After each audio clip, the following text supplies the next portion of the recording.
Getting back to the Seahawks, Aaron, you had a column, you and Seth Walder had a column on ESPN.com last week, kind of the final move that each team should be making before training camp gets here at the end of July. And for the Seahawks, you had them signing free agent guard Brandon Scherff, who is a multi-time All-Pro, has accomplished a lot in the NFL. He's 33 years old. What would a move like that do for the Seahawks offensive ceiling? I mean, I think that it improves it because we think Scherff still has a good amount in the tank. He played well last year, so it's not like he's done. And obviously, what is the biggest question about the Seahawks right now? It's interior offensive line, right? You feel good about Sable, the rookie. But Oluwatimi, Christian Hayes, Anthony Bradford, it's all like a bunch of mess, right? So you bring in a really good veteran into that competition, and if he wins a job and then the better of those other three wins the other job, I think you're feeling better about your interior offensive line. You have absolutely nailed the big roster question with the Seahawks, interior offensive line. The big kind of like existential question is, can they figure out quarterback, and is it Sam Darnold? What's your honest, you will not hurt anyone's feeling, we're new to Sam. What's your honest take on what you think about Sam Darnold? I think that we will look back and see last year as a little bit of an outlier in his career, but that he also is nowhere near as bad as he looked when he was with the Jets.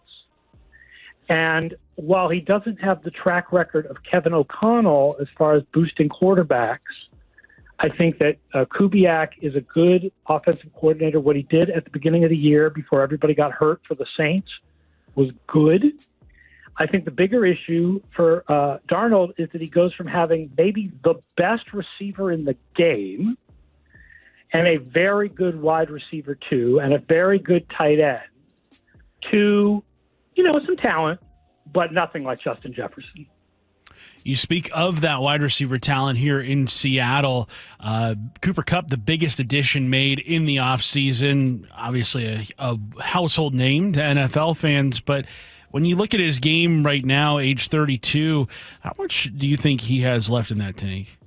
He slowed down last year. It was pretty clear. I don't know whether he can get back to the player that he was, or even almost the player that he was. And that's obviously a bit of a worry, because it's not just the question of whether Kupp can get back. It's the lack of depth behind him. I think that very few teams in the NFL would want to be starting Marquez Valdez-Scantling. That doesn't mean he's not a useful player, but I think very few teams would want him to be a starter. And then after that, it's like Jake Bobo and a couple of rookies, and who are these guys? And, Steven Sims, who's a kick returner, and there are depth issues. So if Kupp doesn't do it, there's nobody to replace him.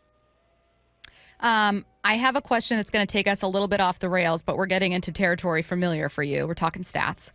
And we will get back to the Seahawks and a look around the NFL and some other news items. But we had a question early last week, Aaron, and it was from a listener, and we had been talking all day about MLB's AL MVP race and WAR, and whether or not WAR is fairly applicable to catchers in quite the same way. Anyways, someone texted in and said, hey, I'm a massive NFL fan, not a huge baseball fan. What's the football equivalent to WAR?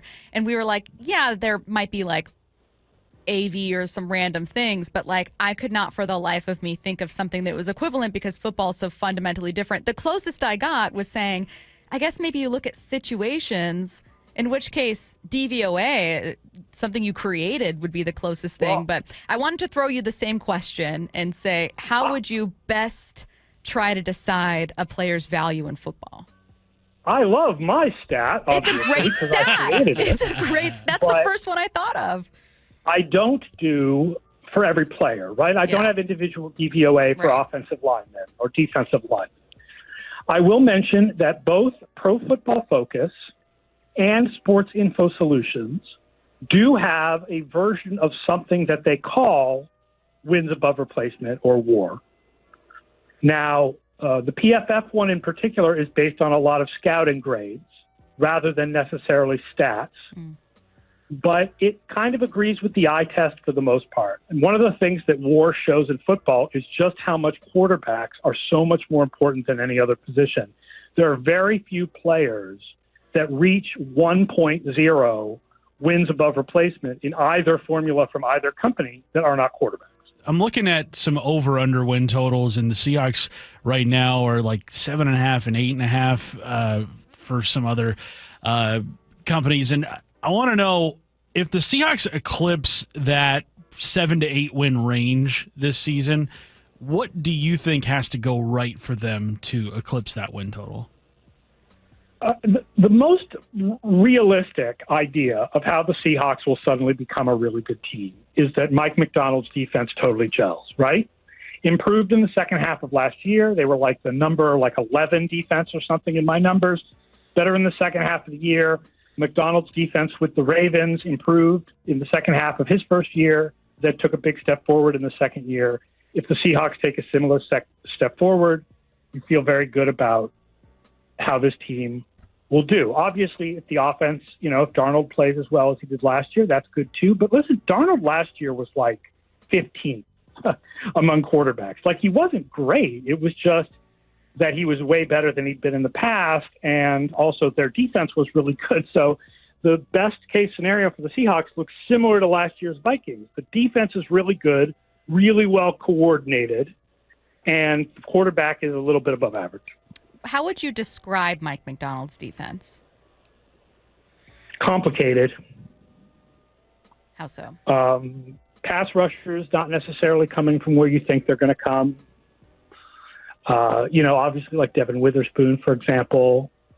But the Ravens, where he was before, and the Seahawks are somewhat similar in that you look at them and you're not like, the outside linebackers are the highlight of this roster. I mean, that's not to say anything negative about like Nwosu or Mafe, or now that they have DeMarcus Lawrence, but you don't there's no like Myles Garrett. They do a lot of it with the coach kind of scheming it up. And I mean, obviously Leonard Williams is dangerous, but they do a lot of it with the coach kind of scheming it up. Aaron, can a defense become the best in the league when it doesn't have, maybe in a classic sense, like superstars on that side of the ball? When you look at the Seahawks defense, there are a lot of really good players, but maybe nobody that would make an all-pro team right now. Again, may I introduce you to last year's Minnesota Vikings? They were the number two defense in my numbers. Yeah. And they're very similar, right? You look at the Vikings roster, and you're like, who here is a top 10 player at their position? Maybe Andrew Van Ginkel? Yeah. I mean, has he played last year? Yeah. But like going into last year, would you have thought Andrew Van Ginkel is a top 10 edge rusher? No. Stephon Gilmore, a couple years ago, sure. Not anymore. And by the way, he's not on that team anymore. So I think that is the Seahawks have a better argument for having players that are actually in the top 10 at their position, Leonard Williams and Devin Witherspoon. Devin plays in the slot a ton. When you're looking at outside corner and the weaknesses, am I wrong to assume you don't have a ton of faith that Rick Woolen can take a massive step, or that you're looking at the other side? What are you seeing with that group? Other side. I'm looking at the other side. I think Joby, we don't know really what he is. I think Shaq Griffin, I don't know how much he has left. Looking at their depth chart, there's like a guy named Nehemiah Pritchett who was a rookie last year. I don't know anything about that guy. Sean Charles did nothing really when he was with the Saints. So it's not Rick Woolen that I'm worried about. It's definitely not Devon Witherspoon that anybody is worried about. It's the other spot. And Minnesota, like I mentioned, is something similar because Baltimore has something similar because they have maybe Awuzie and maybe Alexander if he can stay healthy, and then who knows. Aaron, you look at this NFC right now, and it feels like the Eagles are the clear-cut favorite in that conference to make a repeat trip back to the Super Bowl. Who is the biggest challenger, you think, to that throne that they're currently holding? Here's what I would say about the Eagles. Their offense was not as good as you think it was last year. It was like at the edge of the top 10 during the regular season. And defense tends to regress, and they have lost a lot of talent. I do not think the Eagles are the team to beat in the NFC. Are they one of the really good teams? Yes. I still think that the Detroit Lions with a healthy defense are the team to beat in the NFC. Aiden Hutchinson back, he was playing like, if not the best edge rusher in the league, the second best edge rusher in the league when he got hurt last year. They do have a tough schedule, but that is a good offense and a really good defense, and I think that they are the team to watch. I was dreading, Aaron, that you would say, hey, sneak attack, it's actually the Rams. I think they're much better than their schedule would indicate or their results would indicate last year. What can you tell me about LA? Obviously, a divisional opponent for Seattle, heavily favored to win the division once again for fair reason with that defensive line. But what did you see? Give us a little bit of insight here. Our projections have them a little lower than the conventional wisdom. Great. There's definitely a good chance that our projections are wrong. Never. I mean, for one thing, the defense we do see regressing a little bit. You don't know exactly how good those guys are after the 1 year. The other is Davante Adams. It's interesting. Statistically, has not been great the last few years. But obviously, if you look at the quarterbacks throwing him the ball, there's an explanation for it. So just who is he at the age of 33? Is Davante Adams this awesome X who's going to come in and revolutionize their offense? Or is he going to give them like not that much more than what they got from Demarcus Robinson? I think it's an interesting question. The team I would be worried about is San Francisco, which was better than you think last year and super injured and is much healthier now and has the easiest schedule in the league. Aaron, another recent column of yours was the all-quarter-century team in the NFL, and the Seahawks were well represented. I believe 3 players made the all-quarter-century team over the last 25 years. I think it was Earl Thomas, Richard Sherman, Bobby Wagner. There was a potential 4th that got a lot of people up here talking that did not make the team, and that was Walter Jones at left tackle. So, Aaron, the floor is yours. Care to explain why Walter Jones was not named a starter on the all-quarter-century team? Yeah, I think we had him on our practice squad of honorable mention guys. He didn't have as many All-Pros and Pro Bowls as Trent Williams and Joe Thomas.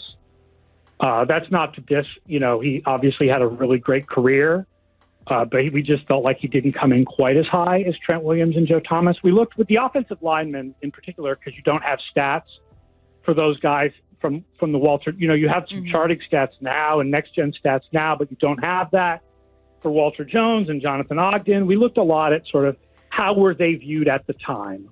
In other words, how many All-Pros, how many Pro Bowls did they make?